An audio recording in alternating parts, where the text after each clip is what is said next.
समर्थ शुकासारिखे पूर्ण वैराग्य जाचे, वसिष्ठा परिज्ञान योगेश्वराचे, कवी वाल्मिका सारिखा मान्य ऐसा, नमस्कार माझा सद्गुरु रामदासा. श्रीराम मला वाटते अंतरी त्वा वसावे, तुझ्या दासबोधासी त्वा बोध व्हावे.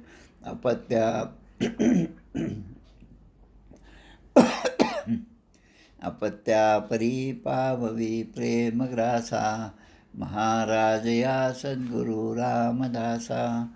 जय जय रघुवीर समर्थ.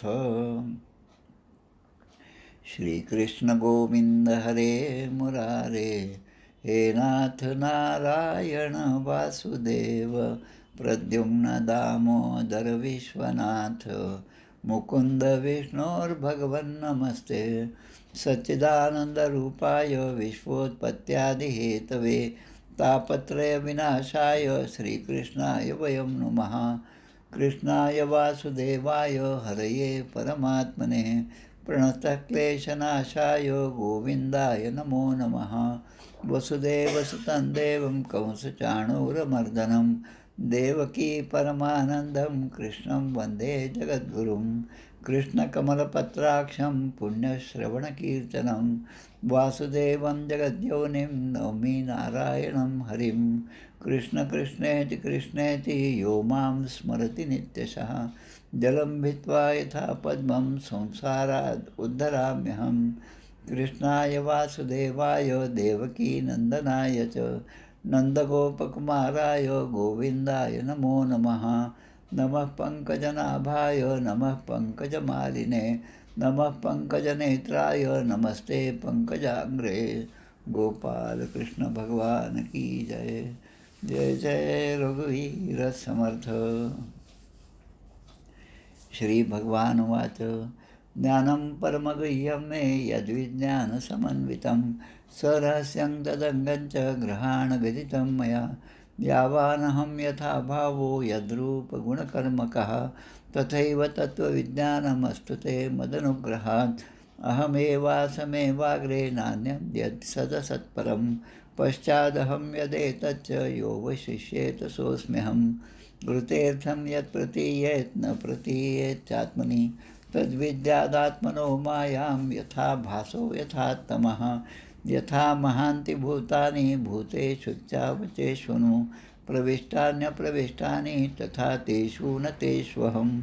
एतावदेव जिज्ञास्यं तत्त्वजिज्ञासुनात्मनः, अन्वयव्यतिरेकाभ्यां यत्स्यात् सर्वत्र सर्वदा. एतन्मतं समातिष्ठ परमेण समाधिना, भवान् कल्पविकल्पेषु न विमुह्यति कदाचित्. गोपाल कृष्ण भगवान की जय. जय जय रघुवीर समर्थ. अष्टमस्कंद. अष्टमस्कंद प्रथमोध्यायात मन्वंतर कथा विख्यात. गजेंद्र सापडला ग्राहमुखात द्वितीयोध्यायी कथा आहे.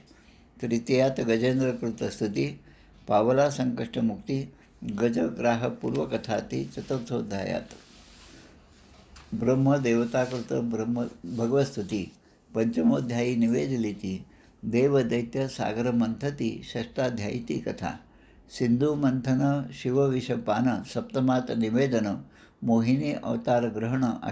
अष्टमोध्यायी अमृत वितरण. नवमात देवासुर संग्राम. दशमात संग्राम समाप्ती. एकादशात द्वादशी मोहिनी शिवमोहन. पुढील 7 मन्वंतर. त्रयोदशात त्यांचा विस्तार, मनूंच्या कर्माचा विचार. चतुर्दशोध्यायी बली स्वर्ग विजय. पंचदशात आदिती पयोवृत. षोडशात आदितीशी प्रभुप्राप्ती. सप्तदशात वामन बली भेट. अष्टादशी त्रिपाद भूमिदान कथा. 19वी विख्याता.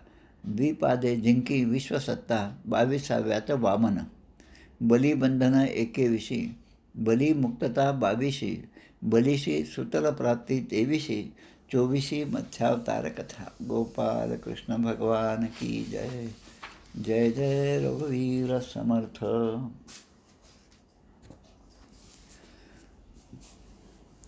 आज फाल्गुन वद्य पंचमी शके 1945. या फाल्गुन महिन्यामध्ये अनेक महापुरुषांचे जन्म किंवा निर्याणाच्या तिथी आहेत. अगदी सुरुवात जी आहे फाल्गुन शुद्ध प्रतिपदा या दिवशी आपले तंजावर इथले मठपती श्री भीमस्वामी जे मूळ समर्थांचे अनुग्रहित होते त्यांची पुण्यतिथी आहे. आणि त्याचबरोबर फाल्गुन शुद्ध एका प्रतिपदेला दुसरे जे आहे ते समर्थांचे प्रथम शिष्य असणारे टाकळी नाशिक इथला जो मठ आहे त्या मठामध्ये असणारे उद्धव गोसावी जे आहेत त्यांचीसुद्धा पुण्यतिथी याच दिवशी आहे, फाल्गुन शुद्ध प्रतिपदा. फाल्गुन पौर्णिमे आपल्याला जाणतो आपण, आपल्याला माहिती आहे. त्यानंतर वद्य पंचमी आजचा दिवस जो आहे तो सुद्धा त्या दृष्टीने महत्त्वाचाच आहे. ब्रह्मचैतन्य श्री गोंदवलेकर महाराज जेव्हा या उपक्रमामध्ये आम्ही नवीन आलो तेव्हा त्यांचं नावसुद्धा तेवढं माहीत नव्हतं. आणि नंतर त्यामध्ये एक प्रश्न आला की गोंदवलेकर महाराजांच्या नंतर किंवा त्यांच्या नंतर झालेले नामाचा प्रचार करणारे कोण आहे, त्यांची नावं द्या, असा एक प्रश्न होता पदामध्ये. तेव्हा आम्हाला काहीच माहीत नव्हतं. आणि मग तेव्हा समजलं की आपले सद्गुरू श्री प्रल्हाद महाराज आणि त्यानंतर बुलढाणा येथे राहिलेले आणि LICच्या अनेक विभागामध्ये अधिकारी म्हणून कार्य केलेले दत्त भैया हे होते. हे सगळं नंतर समजायला लागलं. म्हणजे जोपर्यंत आपण अभ्यास करत नाही तोपर्यंत काहीच माहीत नसतं माणसाला. आणि जसा अभ्यास होतो तसं आपल्या ज्ञानाची दिशा जी आहे ती अजून विस्तृत होत जाते. आणि मग आपण म्हणतो अरे वा, आम्हाला माहीतच नव्हतं, आम्ही कधी ऐकलंच नव्हतं. हे याचं कारण मूळ आपण अभ्यास करत नाही हेच कारण आहे असं वाटतं. फाल्गुन वद्य पंचमी हा आजचा जो दिवस आहे तो रंगपंचमीचा दिवस आहे. आमच्या लहानपणी खेड्यामध्ये असताना होळीच्या दिवशी होळीचा सण साजरा व्हायचा. त्यानंतर धुळवड नावाचा एक शब्द होता. धुळवड म्हणजे त्या ठिकाणी होळीमध्ये असणारी जी राख असेल तर ती घेऊन एकमेकाच्या अंगावर उडवणं. आणि हा सणसुद्धा तेवढ्याच आदराने सगळीकडे साजरा होत होता. एखाद्या कृष्णाच्या मंदिरामध्ये सगळे जमत होतो, आईवडिलांच्याबरोबर आम्ही सहज जात होतो आणि त्या ठिकाणी फक्त रंगाची उधळण व्हायची. आणि मग रंगपंचमी हा वेगळा सण व्हायचा. पण आजकाल रंगपंचमी हा वेगळा सण म्हणून होतच नाही कुठेच. आज फाल्गुन वद्य पंचमी या दिवशी 2 गोष्टींनी महत्त्व आहे. ब्रह्मचैतन्य श्री तुकामाई महाराज जे आपल्या ब्रह्मचैतन्य महाराजांना ब्रह्मचैतन्य ही पदवी किंवा ही उपाधी ज्यांनी दिली ते त्यांचे सद्गुरू श्री तुकामाई यांचा आज जन्मदिवस आहे. त्याचप्रमाणे समर्थ पंचायतनातील ब्रह्मनाळकर, आनंदमूर्ती ब्रह्मनाळकर हे नाव आपण ऐकलं आहे. ब्रह्मनाळ हे गाव सांगली जिल्ह्यामध्ये आहे. आपले आदरणीय श्री कौस्तुभ महाराजांच्याकडे गेलेलं असताना 2 दिवस थोडेसे शिल्लक होते मला. त्यावेळेस कौस्तुभ महाराजांच्या सांगण्याप्रमाणे आम्ही सर्वजण त्यांच्याबरोबर वसगडे या गावी गेलो. त्यावेळेस आपले परमपूज्य स्वामी बरोबरच होते, दुर्गाप्रसाद स्वामी. आणि वसगडे या गावामध्ये एक मोठं असं मंदिर आहे. त्या मंदिरामध्ये मुख्य म्हणजे मारुतीची प्रतिमा दगडावर कोरलेली आहे. आणि तिथे तो एक बोर्ड लिहिलेला आहे. ते मारुती मंदिर आहे, विठ्ठल मंदिर आहे, लक्ष्मीचं पण मंदिर आहे. असं 3-4 देवता त्या ठिकाणी आहेत. आणि त्या ठिकाणी रघुनाथ स्वामी म्हणून त्या ठिकाणी नाव लिहिलेलं आहे. आता हे रघुनाथ स्वामी म्हणजे पसरणी मठाचे रघुनाथ स्वामी नाहीत. हे रघुनाथ स्वामी म्हणजे आनंदमूर्ती ब्रह्मनाळकर यांचे गुरु असणारे रघुनाथ स्वामी, ज्यांची समाधी ब्रह्मनाळ या ठिकाणी नदीच्या संगमावर आहे. खूप छान असं ठिकाण, रम्य असं ठिकाण आहे. आणि त्यांच्या समाधीच्या समोरच आनंदमूर्ती ब्रह्मनाळकर यांचीसुद्धा समाधी आहे. समाधीचा डोल हा जो भाग आहे तो फार पूर्वीपासून त्या ठिकाणी होत असे. आणि बरोबर त्याच दिवशी भगवान श्रीधर स्वामी जेव्हा त्या ठिकाणी गेले तोपर्यंत त्या समाधीचा डोल झाला नव्हता कित्येक वर्षापासून. म्हणजे काहीतरी भक्तांकडून चूक झाली असावी. पण तो डोल म्हणजे समाधी, दोन्ही समाधी हलताना कधी कोणी पाहिल्या नव्हत्या. आणि स्वामींनी जेव्हा दर्शन घेतलं तेव्हा स्वामींच्या समोर हा डोल जो आहे तो प्रकार त्या ठिकाणी झालेला कित्येकाने पाहिलेला आहे. खूप रम्य असं ठिकाण आहे. तर या वसगडे या ठिकाणी आजसुद्धा आदरणीय श्री कौस्तुभ महाराज यांचं प्रवचन आज त्या ठिकाणी होत आहे. ज्या ठिकाणी आम्ही गेलो होतो, दर्शन घेतलं होतं आणि तिथून पुढे आम्ही ब्रह्मनाळला गेलो. ब्रह्मनाळ जे आहे, ब्रह्मसंबंध, संबंध म्हणजे भूत जे आहेत, त्यांचा प्रभाव आजही त्या गावामध्ये आहे असं म्हणायला काहीच हरकत नाही. असे 1-2 अनुभवसुद्धा आत्तासुद्धा आलेले आहेत. तर या तुकामाईंचा आज जन्मदिवस आहे, जे तुकामाई आपल्या नांदेड जिल्ह्यामध्ये अकोल्याहून नांदेडला जाताना कळमनुरीच्या पुढे घोडा कामठा नावाचं एक छोटंसं गाव आहे. घोडा आणि कामठा 2 गावं. तिथे वळल्यानंतर 8-10 किलोमीटरवर हे गाव आहे तुकामाईंचं येळेगाव, किंवा आपण सोप्या भाषेत येळेगाव म्हणतो. तुकामाई म्हणजे तुकाराम, आणि मग तुकामाई हे नाव झालं. खूप सुंदर असं त्यांचं ते ठिकाण आहे. तिथेसुद्धा 5 दिवस राहण्याचा योग मला आला. अजून एक त्या गोष्टीच्या संदर्भामध्ये सांगायचं म्हणजे वावरहिरे हे जे ठिकाण आहे, ज्या ठिकाणी गोंदवलेकर महाराजांनी स्वतः सांगून पुढे अवतार घेतला होता. गोंदवलेकर महाराजांचा एक अवतार, वाणी अवतार जो आहे, तो आपल्याला माहीत आहे. आणि दुसरा जो अवतार आहे तो हा हनुमंत महाराजांचा अवतार. जेव्हा स्वामींचं चरित्र लिहायची वेळ आली तेव्हा त्यांनी सांगितलं, ब्रह्मचैतन्य महाराज म्हणतात, अरे तू कशाला हे चरित्र लिहिलं? हे चरित्र मी पुढे लिहिणारच आहे. आणि स्वामींच्या नंतर अगदी 12-15 वर्षांनी यांनी जन्म घेतला आणि हनुमंत महाराजांनी त्यांचं आयुष्य फक्त 27 वर्षाचं होतं आणि त्या 27 वर्षाच्या आयुष्यामध्ये 12व्या वर्षी, 15व्या वर्षी, 18व्या वर्षी असं खूप मोठं त्यांनी काम केलेलं आहे. त्यांनी स्वतः ब्रह्मचैतन्य महाराजांचं एक चरित्र वेगळं लिहिलेलं आहे. खूप मोठा तो ग्रंथ आहे आणि अनेकांना माहीत नसलेल्या गोष्टी त्या ग्रंथामध्ये आहेत. म्हणून त्याचं वाचन सर्वांनी जरूर करावं. जसं ब्रह्मचैतन्य गोंदवलेकर महाराजांना श्री तुकामाईने अनुग्रह दिला, त्याच पद्धतीने पुढे या हनुमंत महाराजांनासुद्धा त्या वावरहिरे या गावामध्ये असणाऱ्या त्या महादेवाच्या मंदिरामध्ये याच तुकामाईंनी त्या पिंडीतून प्रगट होऊन त्यांनासुद्धा अनुग्रह दिलेला आहे. अगदी आता झालेली गोष्ट आहे. आता फक्त 60 किंवा 59 वर्ष झाली असतील हनुमंत महाराजांच्या पुण्यतिथीला. त्यामुळे आजच्या दिवशी या सगळ्यांचे स्मरण आपल्याला जरूर झालं पाहिजे. ज्येष्ठ शुद्ध अष्टमी हा एक दिवस महत्त्वाचा आहे. ती त्यांची पुण्यतिथी आहे तुकामाईंची.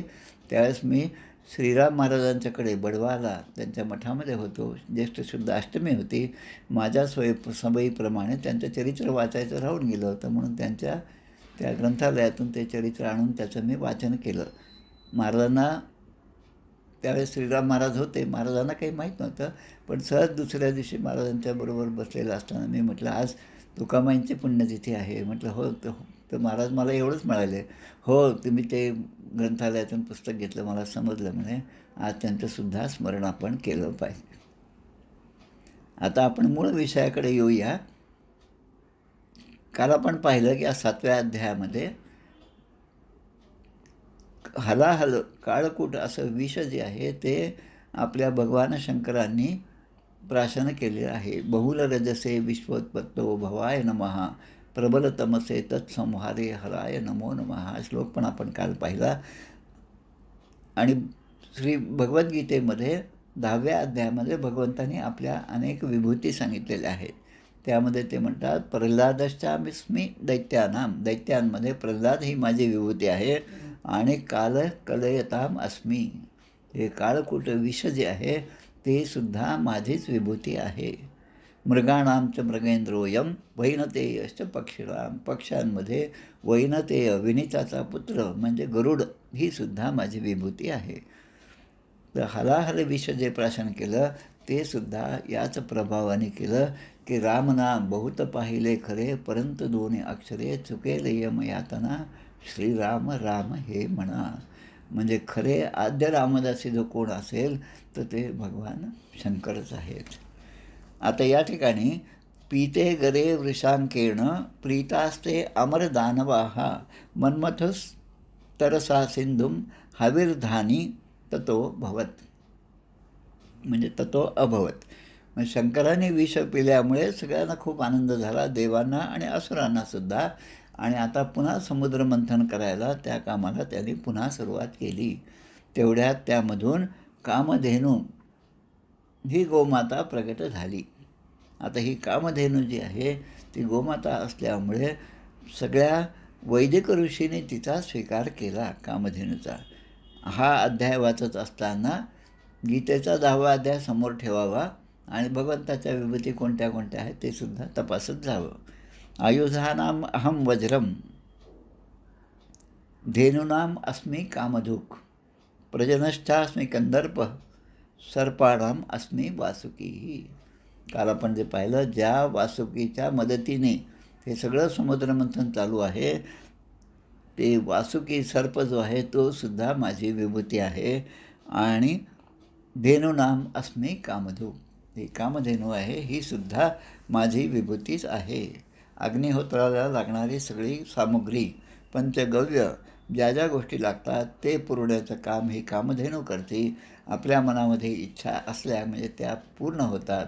अनेक पुराणांमध्ये, विशेषतः विष्णू पुराणामध्ये हिच्याबद्दलचा खूप चांगला उल्लेख त्यामध्ये आहे, कामधेनू. त्यानंतर ततः उच्चैःश्रवा नाम हयो अभुच्च चंद्र पांडुरः, तस्मिन् बलिः स्पृहां चक्रे नेंद्र ईश्वर शिक्षया. उच्चैःश्रवा नाम हयोः, हय म्हणजे घोडा. उच्चैःश्रवा नामाचा घोडा जो आहे तो त्या समुद्रमंथनातून प्राप्त झाला. पुन्हा आपल्या विभूती योगाकडे येतो आपण. उच्चैःश्रवासम अश्वानाम विद्धिं मामृतोद्भवम, अमृतोद्भवम, अमृताच्या प्राप्तीसाठी जो उद्योग केला त्यावेळेस हा उच्चैःश्रव नावाचा अश्व जो प्राप्त झाला आणि ती पण माझी विभूती आहे. ऐरावतम गजेंद्राणाम नराणांच नराधिपम,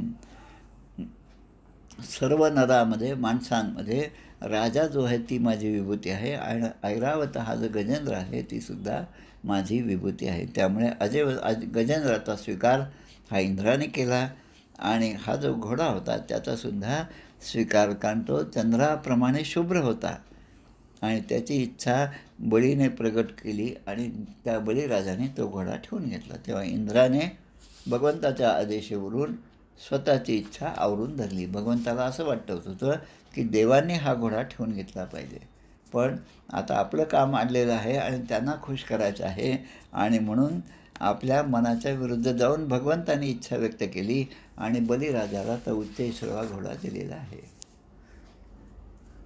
त्यानंतर तत ऐरावतो नाम वारुडेंद्रो विनिर्गतः, त्यानंतर ऐरावत हा जो गजेंद्र आहे तो सुद्धा त्या ठिकाणून प्राप्त झाला. कौस्तुभमणी, पद्मरागमणी, तो सुद्धा समुद्रातून निघालेला आहे आणि तो भगवंताने आपल्याकडे ठेवून घेतला. ततो अभवत पारिजातः सुरलोक विभूषणम, सुरलोक, देवतांना विभूषित करणारा हा पारिजातक नावाचा वृक्ष जो आहे तो सुद्धा कल्पवृक्ष आहे. कल्पवृक्ष म्हणजेच पारिजातक वृक्ष आहे. त्यामुळे कृष्णाला आवडणारी पारिजातकाची फुलं जी आहेत, खूप सुंदर असा त्याचा सुगंध आणि अगदी नाजूक असा हे फूल आहे. जास्तीत जास्त महिला वर्ग जे आहे चातुर्मासामध्ये आषाढ ते कार्तिक या 4 महिन्यामध्ये कृष्णाला असा पारिजाताचं फुलं वाहण्याचा संकल्प करतात. 1,00,000 फुलं, लाखोली म्हणतात त्याला. आमच्या आईने पण केलं होतं आणि लहानपणी हे फुलं गोळा करायला 3-3:30 वाजता उठून अंधारात, काही टॉर्च नाही, काही नाही, कुठल्याही नागाची, सापाची भीती नाही, खेड्यामध्ये असताना ते सगळं फुलं गोळा केलेली आहेत आणि ती मोजून आईला देण्याचं काम केलं. जसं आम्ही केलं तसं तुम्ही सगळ्यांनीच केलं असेल. त्यानंतर अप्सरा, या समुद्रमंथनातून अप्सरा प्राप्त झाल्या आणि त्या अप्सरा देवतांनी घेतल्या, कारण त्या मनाप्रमाणे मोहक चाल आणि विलासपूर्ण नेत्रकटाक्षाने सर्वांना आनंद देणाऱ्या होत्या. आता जे आहेत पुढचे श्लोक 8, 9, 10 हे 3 श्लोक महत्त्वाचे आहेत. त्यातला 8वा श्लोक जास्त महत्त्वाचा आहे आणि तो लक्ष्मीच्या प्रागट्याचा श्लोक आहे. ततश्चाविर्भूत साक्षात श्रीरमा भगवत्परा, रंजयंती दिशः कांत्या विद्युत सौदामिनी यथा. विद्युत सौदामिनी म्हणजे एखादी वीज कडकडावी, काळ्याभोर अशा आकाशामध्ये एकदमच काहीतरी गडगडाट व्हावा आणि वीज आपल्याला दृष्टीस दिसावी आणि ती चमकावी, त्याप्रमाणे या समुद्रमंथनातून पुढे लक्ष्मीचा प्रादुर्भाव झाला. ततश्चाविर्भूत साक्षात श्री रमा भगवतपरा. भगवतपरा म्हणजे भगवंतांना अत्यंत जवळ असणारी ही लक्ष्मी देवी त्या ठिकाणी प्रगट झाली. हा जो श्लोक आहे, ततश्चाविर्भूत साक्षात श्रीरमा भगवत्परा रंजयंती दिशकांत्या विद्युत सौदामिनी यथा. आमचे राघवाचार्य जे महाराज आहेत, अयोध्येमध्ये असतात. त्यांचे अनेक भागवत सप्ताह आणि रामकथा होत असतात. अगदी तरुण वय आहे, आता फक्त 50-52 वर्षाचे असतील आणि खूप चांगल्या प्रकारे श्रीमद भागवत असो किंवा कुठलाही ग्रंथ असो त्याचं विवेचन ते फार चांगल्या प्रकारे करतात. त्यांच्या पूर्ण भागवत कथेमधून काही ना काही नवीन दरवेळेस शिकायला मिळतं. हा आमचा अनुभव आहे. त्यानेच सांगितलं त्याप्रमाणे हा जो श्लोक आहे 888 या श्लोकाचा म्हणजे हा मंत्रच आहे आणि त्याचा जप लक्ष्मीपूजनाच्या वेळेस करावा असं त्यांनी एक ठिकाणी सांगितलेलं आहे. आणि त्याप्रमाणे लक्ष्मीपूजनाच्या वेळेस कार्तिक अमावास्येच्या वेळेस याचा जप सर्वांनी करावा. तस्याम चक्रुस्पृहाम सर्वे सुरासुर मानव. सूर असो, असुर असो, मानव असो, त्या सगळ्यांनी तिचा जप केला पाहिजे. देव असुर मनुष्य सगळ्यांना प्रत्येकालाच वाटतं की हे आपल्याला मिळावी. आणि मग आता तिला पाहिल्याबरोबर सगळ्यांना मनामध्ये आलं की आता ही लक्ष्मी जी आहे ती आपल्याला प्राप्त झाली पाहिजे. इंद्राने लगेच एक मोठं असं विलक्षण असं सुंदर आसन आणलं आणि तिच्यासाठी ते आसन दिलं. सरित नद्या म्हणजे सरित म्हणजे नद्या, नद्यांमधल्या श्रेष्ठ अशा नद्यांचं हेमकुंभ जलैर शुची, सुवर्णाच्या कुंभामध्ये अशा नद्यांचं पाणी आणलं आणि इतर देवतांनी तिला त्या ठिकाणी बसल्यानंतर तिचा जलाभिषेकसुद्धा केला आहे. गावः पंचपवित्राणि वसंतो मधुमाधवौ. मधु आणि माधव हे दोन्ही आपल्या हिंदू पंचांगाप्रमाणे 2 महिने आहेत. मधु म्हणजे चैत्र, मधुमास आपण म्हणतो चैत्र, आणि माधव म्हणजे वैशाख. चैत्र आणि वैशाख या दरम्यान असणारा ऋतू म्हणजे वसंत ऋतू. आणि गावः पंचपवित्राणि म्हणजे गायी जे आहेत त्यांचं पवित्र पंचगव्य आणि चैत्र वैशाखात मिळणारी फुलं घेऊन त्यांनी लक्ष्मीचं पूजनच केलं आहे. ऋषींनी तिला विधीपूर्वक अभिषेकसुद्धा केला आणि नर्तकी गायन करू लागल्या. नंतर अनेक वाद्य वाजू लागले. हातात कमळ आहे, त्या लक्ष्मीच्या हातामध्ये कमळ आहे. दिगिभाः पूर्णकलेशैः सुप्तवाक्यैर विजयरितै. आता ती कशी होती तिचं वर्णन या ठिकाणी केलेलं आहे. समुद्र पीतकौशेय वाससी समुपहारत वरुणं स्रजं वैजयंतीं मधुना मतषट्पदां. तिने पिवळं वस्त्र धारण केलं होतं आणि वरुणाने वैजंतीमाळा समर्पण केली होती. वरुणाने तिला वैजंतीमाळा दिली होती आणि मधाने धुंद झालेली, जसं मक्षिका जे आहे त्या कशा त्या वासाली फुलांच्या परागकणाच्या गोळा करण्याने जसे धुंद होतात तसे भ्रमर तिच्या भोवती गुंजारव करीत होते असं वर्णन या ठिकाणी आहे. सरस्वती देवीने तिला चांगला एक मोत्याचा हार दिला आहे. पद्मजो ब्रह्मदेवाने पद्मजो म्हणजे पद्मामध्ये कमळामध्ये ज्यांचा जन्म झाला ते ब्रह्मदेव त्याने सुद्धा तिचं स्वागत केलेलं आहे आणि नागांनी तिला कुंडलं दिलेली आहेत. चचाल वक्त्रम सुकपोलकुंडलम सव्रीडहासम ददती सुशोभनम. सगळ्यांनी असं एक तिला अलंकार दिलेले आहेत. आता या ठिकाणी आता ती जी आहे ती हातामध्ये कमळाची माळ घेऊन सगळ्या देवता आहेत, दानव आहेत, त्या ठिकाणी ती आता फिरत आहे की आता ही माळ कोणाच्या गळ्यामध्ये घालावी, कोणाला वर्ण करावं असा जो प्रश्न होता त्यावेळेस आता तिथे विचार सुरू झाला. जसं आपण इकडे द्रौपदी स्वयंवराच्या वेळेस पाहतो तसंच आता इथे एक श्लोक दिला आहे, तो खूप छान श्लोक आहे. नूनं तपो यस्य न मनुर्निजयो न मन्युर्निजयो ज्ञानं क्वचित तच्च न संगवर्जितं कस्मिन् हंस तस्य न कामनिर्जयः स ईश्वरः किं परतो व्यपाश्रयः. याचा अर्थ काय? आता ती लक्ष्मीदेवी सगळ्या देवतांकडे पाहते, दानवांकडे पाहते, त्याच्यामध्ये कोणी तपस्वी होता. आता तपस्वी असल्यामुळे आता याच्या गळ्यात माळ घालावी असा तिने विचार केला. पण लगेच त्याच्यासमोर पुन्हा दुसरा प्रसंग आला की हा तपस्वी कितीही मोठं तप केलं तरी क्रोधावर यांनी विजय मिळवलेला नाही. त्यामुळे आता हे स्थळ गेलं. मग पुढे ज्ञानम क्वचित तच्च न संगवर्जितम. काही जण खूप ज्ञानवान असतात, भरपूर ज्ञान असतं, कुठलीही गोष्ट एन्सायक्लोपीडियासारखी त्यांना विचारलं की गुगलमध्ये कसा कुठलाही प्रश्न टाकला की लगेच त्याचं उत्तर मिळतं. तसं हजरजबाबी असे सुद्धा देवता आहेत, पण ते कुठल्या ना कुठल्या गोष्टीमध्ये त्यांची आसक्ती आहे. म्हणजे ज्ञान आहे पण अनासक्त नाहीत. ज्ञानी आणि उदास समुदायाचा हव्यास तेने अखंड सावकाश. समर्थ आपल्याला सद्विद्या निरूपणाच्या समासामध्ये या सगळ्या गोष्टी सांगतात. प्रत्येकाकडे एक गुण असतो पण दुसरा गुण नसतो. सद्विद्येच्या जोड्या दिलेल्या आहेत. खूप धनवान आहे पण तो उदार नसतो. खूप ज्ञानी आहे पण दुसऱ्याला ते ज्ञान द्यावं आणि ते ज्ञान दिल्यानेच वाढतं हे त्याला समजत नाही. भरपूर धन आहे पण कवडीसुद्धा दुसऱ्याला देणार नाही आणि तो मरून गेल्यानंतर मग मात्र त्याचे नातेवाईक त्या धनाचा उपयोग घेत असतात. काहीने दीर्घायुष्य प्राप्त केलेलं आहे, खूप दीर्घायुष्य प्राप्त केलेलं आहे, पण त्यांचं वर्तन त्याप्रमाणे योग्य नाही. म्हणजे ते ज्येष्ठ आहेत, वयाने ज्येष्ठ आहेत पण श्रेष्ठ नाहीत. काहींचे वर्तन योग्य आहे असं वाटतं पण काहींच्या पूर्वायुष्याबद्दल काही सांगता येत नाही. असे या ठिकाणी अनेक श्लोक दिलेले आहेत. काही जणांचं वागणं मात्र अमंगळ आहे. आहेत अनेक मंगल चांगले गुण त्यांच्या ठिकाणी आहे, पण आचरणामध्ये येत असताना अनेक दुर्गुण त्यांच्या ठिकाणी आहेत हे सुद्धा लक्षात येतं. यत्रो भयम कुत्र च सोप्य मंगलम. म्हणजे काही ठिकाणी हे पण भय आहे.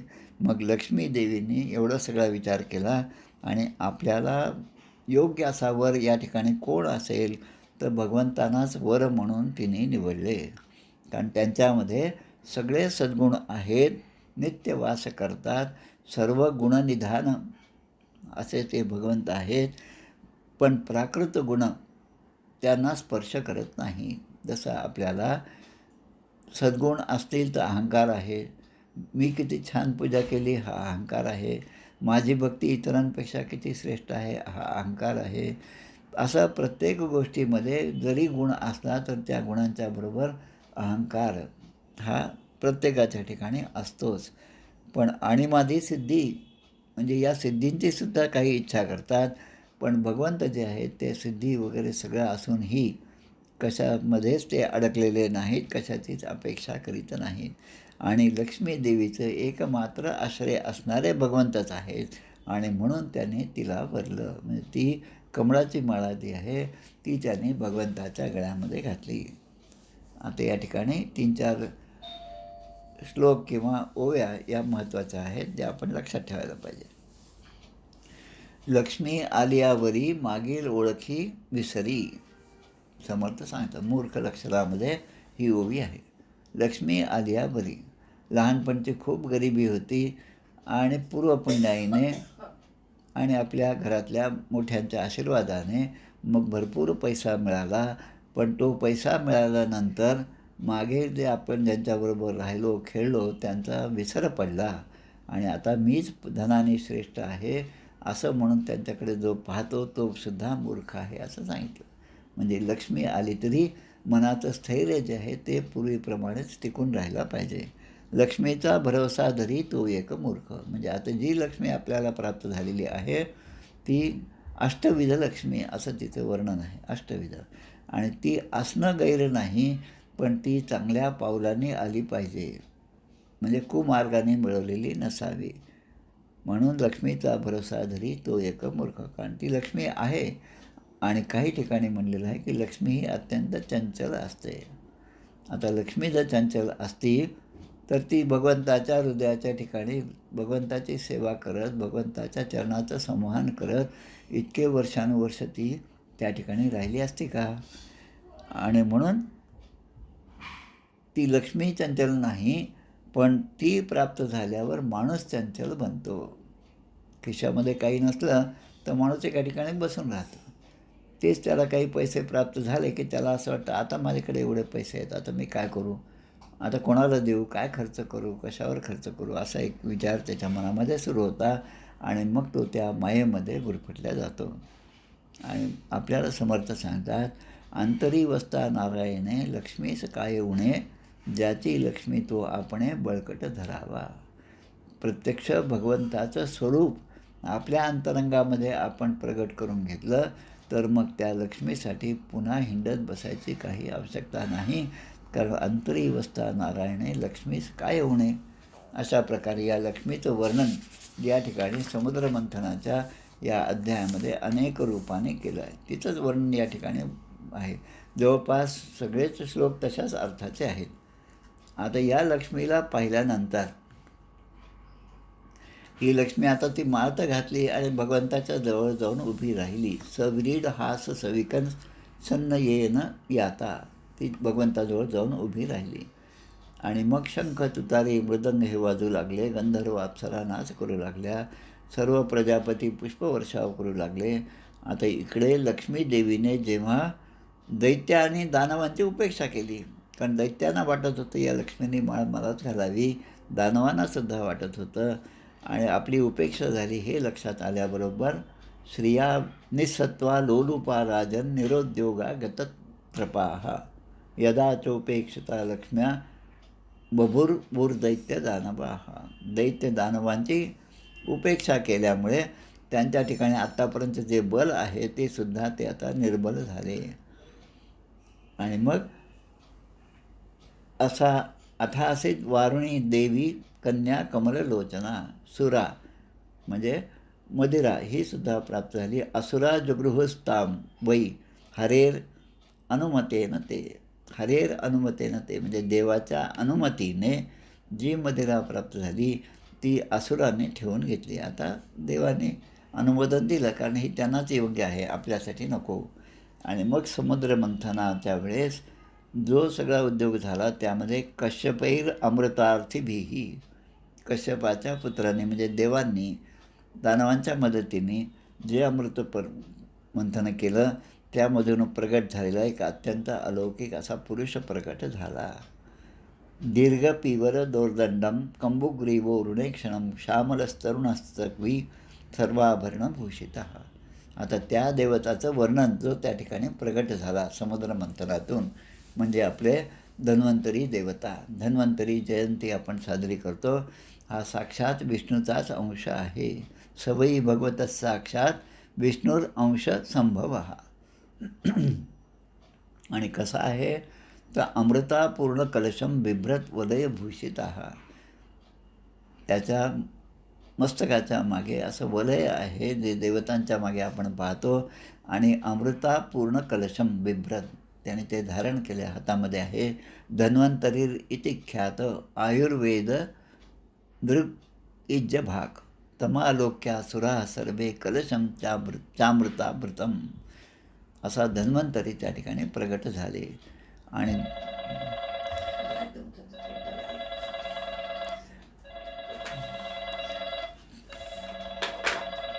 पुढे आता शब्द येतो,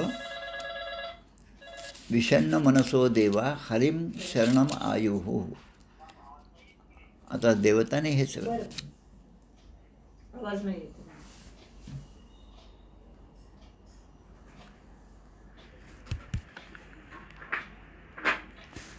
आहे ना आमच्याकडे तर बरोबर आहे.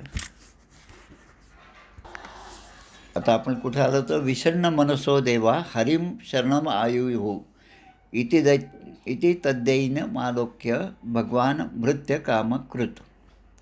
भक्तवांछा कल्पतरू असे भगवंत जे आहेत ते सर्व साक्षी असल्यामुळे या जगामध्ये घडणाऱ्या प्रत्येक घटनेचे जे साक्षी आहेत. आणि त्या ठिकाणी आता पुढचं काय आहे, पुढचे मूव काय आहे, जसं आपण बुद्धिबळामध्ये असतं की आता समोरचा जर खेळला आता मी कुठलं प्यादं पुढे सरकवलं पाहिजे हे जसं आपण विचार करतो तसं भगवंतानी हा धन्वंतरी अवतार घेतलेला आहे. आणि आता ते विचार करू की आता मी काय करायला पाहिजे. तर या सगळ्या देवतांची दीनवाणी दशा पाहिली आणि भक्तवांछा कल्पतरू असे भगवंत त्यांना म्हणतात, देवानो मा खिद्यत. मा खिद्यत म्हणजे तुम्ही असं दुःख करू नका, आपल्या हातातून आता सगळं गेलं, आता आपल्याला अमृतप्राप्ती होणार नाही असा विचार तुम्ही आधीच कधीच करू नका. मा खिद्यत मिथो अर्थम वहा. आणि मी आपल्या मायेने, कारण त्याने आता अभिवचन दिलं, साधयिष्ये स्वमायया. तुमचं जे इप्सित आहे ते साध्य करण्यासाठी स्वमायया मी माझ्या मायेचा वापर करून तुम्हाला अमृताची प्राप्ती जरूर करून देईल. त्यामुळे तुम्ही कुठल्याही प्रकारचा शोक करू नका. मिथः कलिर्भूषेत्तां भूतेषां तदर्थे तर्षचेतसां अहं पूर्वं न त्वम इति प्रभो. आणि आता तो अमृत कलश जो आहे तो पाहिल्यावर देवतांनी आता हुशारी केली. त्या धन्वंतरीच्या हातातून तो अमृत कलशच घेतला आणि ते आता पळायला सुटले. आता सगळं आपल्याला प्राप्त झालं आहे. आता आपल्याला बहुमत मिळणार आहे. त्यामुळे लगेच सगळे पळापळी सुरू झाली. आता कोण कोणत्या पक्षाचं आहे काय नाही कोणीच पाहत नाही. आता फक्त बहुमत मिळालं, कोणत्या का पक्षाला मिळाले त्यांच्याकडे जाऊन त्यांना जॉईन होणं हेच महत्त्वाचं, असं सगळ्या देवतांना दैत्यांना वाटू लागलं. आणि मग म्हणतात ते की आता अमृत कलश आमच्या हातामध्ये, दैत्य म्हणतात, तर मग मी अगोदर पिणार असं जसं लहान मुलांमध्ये आम्ही आमच्या मामाकडे जायचो तेव्हा मामा त्या काळामध्ये काहीतरी 1 पैशालाच 15-20 गोळ्या मिळायच्या. आजच्यासारखे चॉकलेटवर त्याला वेस्टर्न वगैरे असं काहीच नव्हतं. आणि ते मामाने आणलं कोर्टामधून आल्याबरोबर की लगेच आम्ही त्यांच्या मागे जायचं आणि ते प्रत्येकाला एक एक गोळी द्यायची. पण ते आपल्याला मिळावी असं त्या ठिकाणी आमच्या सगळ्या मुलांचा गोंधळ असायचा. हिंगोलीमध्ये ही घटना आहे. आपल्या या ठिकाणी असणाऱ्या आमच्या सुधाताई कुरूंदकर ही माझी बहीणच आहे, तीसुद्धा याचे साक्षी आहे. तर तो आनंद प्रत्येकाला प्राप्त व्हावा त्यामुळे मी अगोदर पिणार असं प्रत्येकाला वाटायला लागले. ज्यांनी कलश हिसकावून घेतला होता त्या बलवान, आता जो बलवान आहे तोच हिसकावून घेऊ शकतो आणि जो सामर्थ्यहीन आहे तो फक्त ती साक्षीदार म्हणून तिथे बसू शकतो. तो पळवाटा पाहतो आणि बलवान जो असतो तो मात्र ते घेऊन पळून जातो. आता जे दुर्बल दैत्य आहेत त्या दुर्बलांना मत्सरामुळे असं वाटू लागलं की अरे इतका देवाने सगळा प्रयत्न केला, दानवाने प्रयत्न केला आणि आता हे अमृत कलश जो आहे तो सुद्धा मिळाला, पण आमच्या बलवान दैत्याने तो घेऊन पळून जात आहेत. मग हे बरोबर नाही असं निर्बल जे आहेत, असुर जे आहेत, निर्बल असणारे त्यांच्या मनामध्ये येऊ लागला. म्हणजे हा यज्ञभाग जो आहे तो देवतांनाही मिळायला पाहिजे, हाच सनातन धर्म आहे असं या ठिकाणी एक शब्दसुद्धा दिले आहे. दुर्बलाः प्रबलान् राजन् गृहीत कलशान् मुहुः. गृहीत कलशान् मुहुः म्हणजे आपल्यातलं हे जे भांडण आहे ते थोडा वेळ बाजूला ठेवावं आणि जे दुर्बल जे आहेत त्यांच्या मनामध्ये येतं की हा सनातन धर्म नाही आहे आणि म्हणून सगळ्यांना त्याचं वाटप झालं पाहिजे. एतस्मिन् नंतरे विष्णुः सर्वोपाय विधीश्वरः योषिद्रूप अनिर्देशम दधार परम अद्भुत. आणि सर्व युक्त्या जाणणाऱ्या, कारण भगवंत हा लीलाधर आहे, अनेक युक्त्या करणारा आहे आणि त्या भगवंताने अद्भुत आणि अवर्णनीय असं कोणाच्याच लक्षात येणार नाही असं रूप त्यांनी धारण केलं आणि ते म्हणजे ते मोहिनी रूप आहे, स्त्री रूप त्यांनी धारण केलं. योषित रूप अनिर्देशम दधार परम अद्भुत असं त्या स्त्री वेश भगवंताने धारण केला. आता या ठिकाणी विचार करा, सगळे दैत्य आहेत, देव आहेत, सगळे प्रमुख देवता त्या ठिकाणी आहेत. आकाशातून ते अमृत प्राप्त झाल्याबद्दल आणि धन्वंतरीचा जन्म तो अमृत कलश घेऊन या ठिकाणी प्रगट झाल्याबद्दल हे सगळं पाहून देवतांनी वर्षाव केलेलं आहे. आणि इकडे देवता आणि दैत्य यांच्या मनामध्ये की आता हा अमृत कलश तर प्राप्त झालं, एवढं आपण परिश्रम घेतले, पण ते आपल्याला आता लवकरात लवकर मिळालं पाहिजे. पण देवांनी आपल्या माया जी आहे ती या ठिकाणी पसरण्यास सुरुवात केली. माया कशी असते अगदी साधं उदाहरण सांगतो. हे उदाहरण म्हणून लक्षात घ्या, त्याचा मतितार्थ लक्षात घ्या. ही प्रत्यक्ष घडलेली घटना नाही. कारण जे लेखक असतात, जे सद्भक्त नसतात, जे अनुग्रहित नसतात, अशांच्या एका पुस्तकामधला प्रसंग मी तुम्हाला सांगत आहे. ज्ञानेश्वर माऊली आहेत, त्यांच्याबरोबर निवृत्तीनाथ आहेत, मुक्ताबाई आहेत, ही सगळी जेव्हा भावंडं जात होती असतील, कदाचित त्या पंढरपुराहून आळंदीकडे जात असतील, प्रवासामध्ये होती आणि एक सोन्याचं कडं खाली जमिनीमध्ये मातीमध्ये पडलेलं ज्ञानेश्वर महाराजांना दिसलं. आता हे सोन्याचं कडं आहे हे ज्ञानेश्वर महाराजांनी ओळखलं आणि त्यांनी मागे आपल्या मुक्ताबाई आहे, स्त्री सुलभ प्रेम असल्यामुळे त्या सोन्याकडे तिला आकर्षण होऊ नये म्हणून त्याच्यावर माऊलींनी माती पसरायला सुरुवात केली. हा प्रसंग प्रत्यक्षात घडला असेल असं मला सुद्धा वाटत नाही, पण लेखकांनी हा प्रसंग रंगवूनच सांगितला. त्याचा मतितार्थ फक्त आपण लक्षात घेऊया. आता हे आपला भाऊ असं करत आहे हे पाहिल्यावर मुक्ताबाई असं म्हणतात की अरे दादा, तू त्या पिवळ्या मातीवर काळी माती का टाकत आहेस? म्हणजे दोघांच्या विचारातला फरक या ठिकाणी लेखकाने तो मोठेपणा करून सांगितलेला आहे की तिला वाटतं की काळी माती आणि पिवळी माती म्हणजे तिच्या दृष्टीने ते सोनं नव्हतं, ती पिवळी माती होती आणि ही काळी माती होती असं मुक्ताबाईच्या जेव्हा लक्षात येतं तेव्हा ज्ञानेश्वर महाराजांच्या लक्षात येणं की हे सोनं आहे हे सुद्धा एक कल्पनाच आहे. म्हणून धात माता दे रे राम, अनेक धाटी दे रे राम हे जे समर्थ म्हणतात की ज्या कथा घडल्या नाहीत त्या कथा सांगणं, धात माता म्हणजे अशा कथा निर्माण करणं आणि आपल्याला जे सांगायचं ते लोकांपर्यंत पोचणं, तत्त्वज्ञान पोचणं, यासाठी धात माता आणि अनेक धाटी, धात माता आणि धाटी या तिघांचा अर्थ या ठिकाणी या उदाहरणावरून लक्षात घ्या. आता या ठिकाणी जे झालं की आता ही देवी प्रकट झाली आहे, मोहिनी रूप, योषित रूप, अनिर्देश्य, दधार परम अद्भुत. आता तिचं वर्णन जे आहे ते या ठिकाणच्या आता शेवटच्या 5-6 श्लोकामध्ये केलेलं आहे. शरीराचा रंग सुंदर कमळाप्रमाणे होता, श्यामल होता, अंग प्रत्यंग आकर्षित होती. त्यामुळे तिचं वर्णनच आहे या ठिकाणी. ते वर्णन न केलं तरी चालेल असं मला वाटतं. ते 5-6 श्लोक आपण या ठिकाणी सोडून देऊया. आणि मग तिच्या पायातील नूपूर जो आहे त्यांचासुद्धा मधुर असा आवाज होता. स्वच्छ पैठणी परिधान केलेली आहे. तर पैठणी शब्द या ठिकाणी कुठून आला माहीत नाही, पण आहे शब्द पैठणी.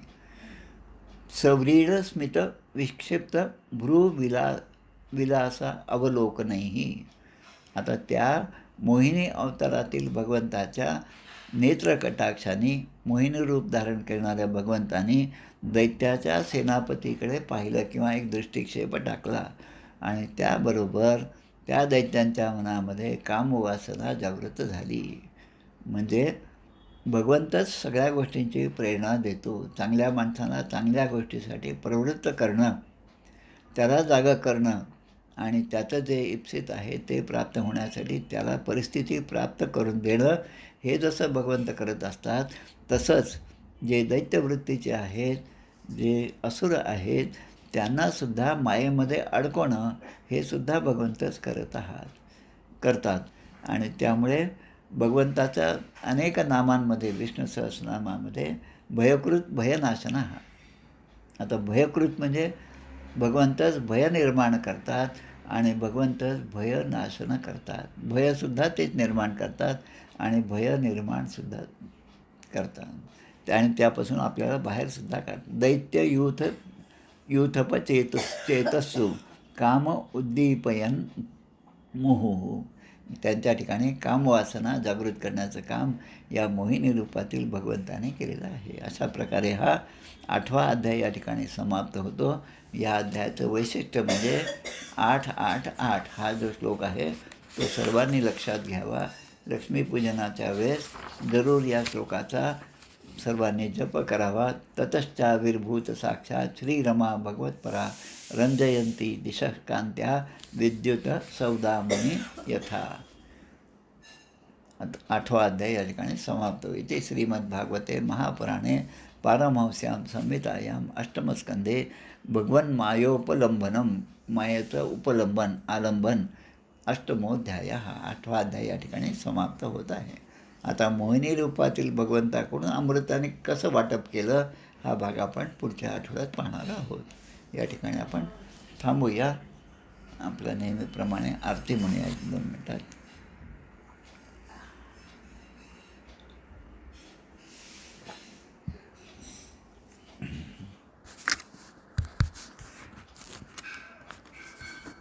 जय हो जय श्री भागवता, आरती करी तुझ भगवंता. जय हो जय श्री भागवता, आरती करी तुझ भगवंता.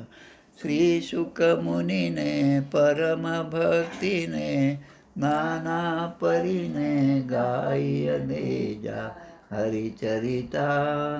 आरती करी तुझ भगवंता. वेद तरुचे मधुर फळ, स्वादुरसे जे सोज्वळ. आत्माराम मुनी अचळ, सेवुनी करीती जन सफळ. महापर्वणी आली अवनी, की अगहरणी भवजलतरणी. ती पतिता आरती करी तुझ भगवंता.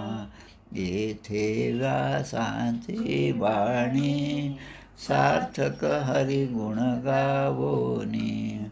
शास्त्र पुराणी मुकुटमणी, परम प्रेमामृत जननी. सहज सेविता भाविक भक्ता, उदारदाता मोक्ष तत्वता देहाता. आरती करी तुझ भगवंता. गमते जणू मानस तीर्थ, द्वादश सोपाने युक्त. निर्मल भक्ती जले भरित, विहरे हरिहंस चितेथ. श्लोक सुकुमले संत अलिकुले, सेवुनी रमले भान विसरले. रस पिता आरती करी तुझ भगवंता. अपार महिमा ग्रंथाचा, वदवेना कोडासाचा. मेवा कविवर संतांचा, प्राणची कीर्तनकारांचा. जणू बोधाचा स्वयंप्रभेचा, द्वादश कळीचा रवी अंतरिता. तमहरता आरती करी तुझ भगवंता. ग्रंथ नव्हे हा श्रीकृष्ण, गीते वेधी मन पूर्ण. अनन्य होता या शरण, खचित टळे जन्म मरण. प्रीतापदाती चिरये शांती, नाथ ही वदती रामपदी ठेवी माता. आरती करी तुझ भगवंता. जय हो जय श्री भागवता, आरती करी तुझ भगवंता. गोपाल कृष्ण भगवान की जय. जय जय रघुवीर समर्थ. श्रीराम जय राम.